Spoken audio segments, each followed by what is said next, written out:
बात करी थी 16/6 की, जिसमें ईडब्ल्यूएस के लिए 10% का आरक्षण व्यवस्थित किया गया।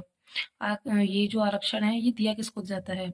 ये उस वर्ग को दिया जाता है जिसका प्रतिनिधित्व कम होता है या जो पिछड़े होते हैं। अब पिछड़े वर्ग में आखिरकार आता कौन है? तो एसटी और एससी ये तो फिक्स हैं। जो शेड्यूल कास्ट और शेड्यूल ट्राइब है, ये फिक्स है कि ये पिछड़े वर्ग में आते ही आते हैं। इनके अलावा ऐसा कौन है जिसको आरक्षण की व्यवस्था की आवश्यकता है?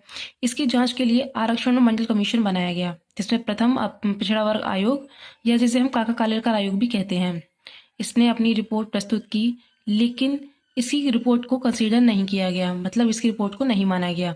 उसके बाद 1979 में मंडल कमीशन का दूसरा आयोग बना, मतलब मंडल कमीशन दूसरा ही बना, जैसे हम द्वितीय पिछड़ा आयोग भी कहते हैं, जिसमें इसकी रिपोर्ट प्रस्तुत की गई जिसमें 3000 पिछड़ी जातियां इन्होंने बताई जो सामाजिक और शैक्षिक रूप से पिछड़ी हुई हैं। इन्होंने बताया कि ऐसी जातियों को कम से कम 27% आरक्षण दिया जाना चाहिए, और जितनी भी इन्होंने ये लगभग 3000 जातियां बताई, और जिन्हें 27% आरक्षण दिया जाना था, इन्हें ही ओबीसी के नाम से पुकारा गया। उस टाइम पे थी इंदिरा गांधी सरकार। इंदिरा गांधी सरकार ने इस रिपोर्ट को कंसीडर नहीं किया। उसके बाद 1990 में वीपी सिंह की सरकार आई, जिसने मंडल कमीशन की रिपोर्ट को कंसीडर किया और जो 27% आरक्षण था उसको लागू कर दिया। उसके बाद में 1991 में नरसिम्हा राव की सरकार आई, जिन्होंने जब मंडल जो कमीशन था जिसने 27% लागू किया तथा करवाने के लिए जो व्यवस्था की थी, और वीपी सिंह की सरकार ने वो लागू कर दिया। तो जो बैकवर्ड क्लास में उसके लिए था, जब नरसिम्हा राव की सरकार आई तो फॉरवर्ड क्लास में भी आरक्षण की मांग उठने लगी, जिसके कारण जो नरसिम्हा राव की सरकार थी उन्होंने फॉरवर्ड क्लास में भी आर्थिक रूप से पिछड़े लोगों के लिए 10% आरक्षण की व्यवस्था मतलब कराई।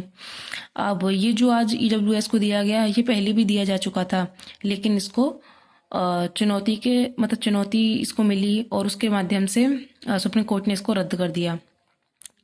जो 10% था, अब जो नरसिम्हा राव ने दिया और जो वीपी सिंह की सरकार ने दिया, 10% और 27% दोनों को मिलाकर इसको चुनौती दी गई इंदिरा साहनी केस में 1992 में, या इसे हम मंडल केस भी कहते हैं। इन्होंने सुप्रीम कोर्ट में इसमें कहा कि जो आरक्षण है वो समानता विरोधी नहीं है, लेकिन इसका उद्देश्य समानता स्थापित करना है।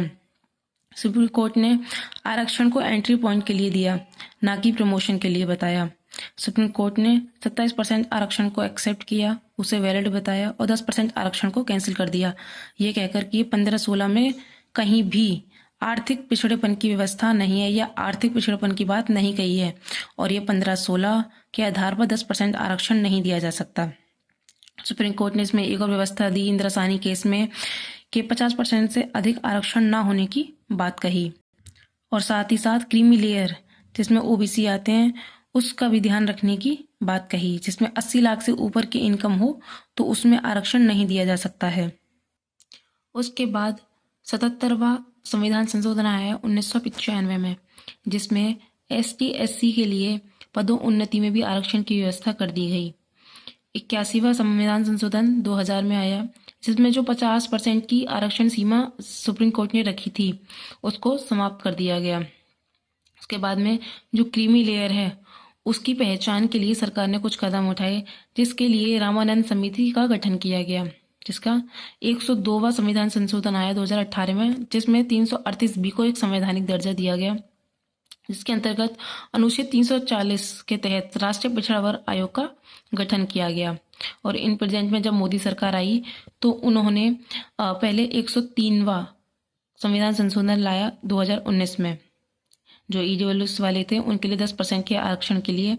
और जैसे सुप्रीम कोर्ट ने पहले 15-16 के उल्लंघन के आधार पर या उसमें आर्थिक पिछड़ापन संबंधित शब्द ना होने के कारण उसको रद्द कर दिया था, इसके लिए जो नरेंद्र मोदी सरकार थी उसने पहले न्यू आर्टिकल 16(6) और 15(6) को जोड़ा, और उसके बाद 10% का आरक्षण ईडब्ल्यूएस के लिए जो कि आर्थिक पिछड़ेपन के आधार पर दिया गया, इसको संविधान के अंतर्गत वैलिड कर दिया।